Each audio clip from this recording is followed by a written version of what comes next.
Hello, INFO220 colleagues. This presentation is titled ClarkK World Tour 2017. Obviously, I'm kidding. The title is Information Seeking Behaviors, Users, and Uses of Maps and GIS. And I'm your presenter, Kelly Clark, describing my findings on this September 16th, 2017 as part of an assignment for San Jose State University's MLIS program related to INFO220 resources and information services in professions and disciplines, specifically maps and GIS. So spatial awareness is a function of our daily lives, and according to Aber and Aber, is often in the form of mental maps related to our immediate surroundings through the use of our own internal compasses. However, purpose-built print or digital maps can provide us greater information than our internal compasses alone. LIS professionals must, as Wilson asserts, understand an information seeker's goals in order to provide them the best reference service possible, and for our purposes, the best map-related reference possible. This examination of users and uses of maps and GIS revolves around three specific and unique users. The first perspective I will discuss comes from a male firefighter from the age of 30 to 60 year age bracket.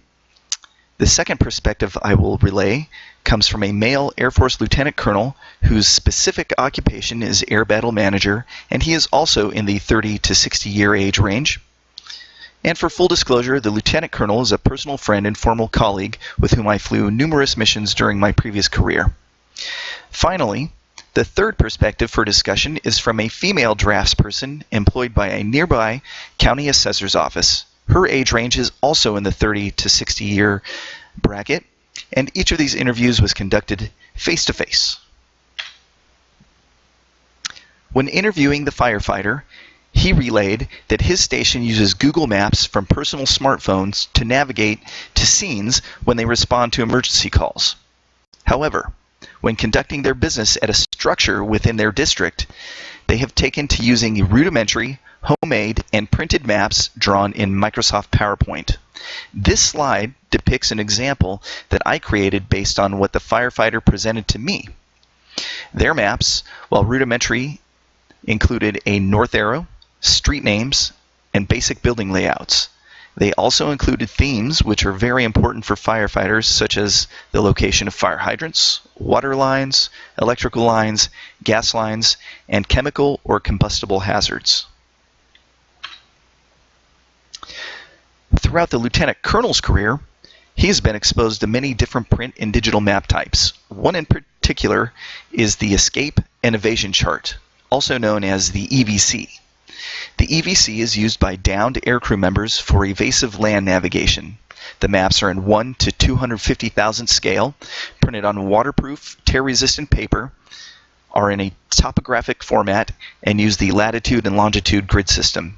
The EVC also includes aerial navigation information similar to aeronautical charts, but is not intended for aerial navigation. The EVC is produced by the National Geospatial Intelligence Agency and distributed to military unit intelligence offices for further distribution to aircrew members before they depart on combat missions. The final interview with the county assessor's draftsperson involved reference to maps in the Public Land Survey System, or PLSS format. Pay special attention to the grid reference information at the top of this image regarding PLSS location data. The draftsperson indicated she occasionally references older paper maps as a matter of historical reference, but the county assessor maps began digital conversion dating back to the early 1990s. She also relayed that when making changes to property information using AutoCAD software, she updates coordinate information using latitude and longitude in the format of degrees, minutes, and seconds. Each of these interviews revealed some very interesting perspectives from their respective users. They each had a need for printed and digital representation for spatial awareness on the Earth's surface, but that is where the similarities ended. Each map discussed presented unique themes used for very specific purposes, and none of the formats, if swapped among the three different professionals, could function as a substitute.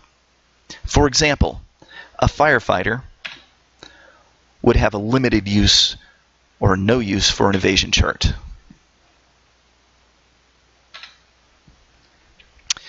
While the fire station created its rudimentary maps in-house, the escape and evasion chart and the public land survey system maps are produced, stored, and maintained by larger agencies. Those agencies sometimes employ LIS professionals charged with cataloging and storing maps in an organized fashion for reliable retrieval and reference. By understanding the various unique map and GIS formats produced, we can, as LIS professionals, ensure every map user his or her own map. Well, there you have it. Thanks for your time. Not really certain how one stretches out a reference slide to cover 40 seconds. So let's all take 10 more seconds to observe this slide, and then we'll be right at the 6-minute mark. Cheers.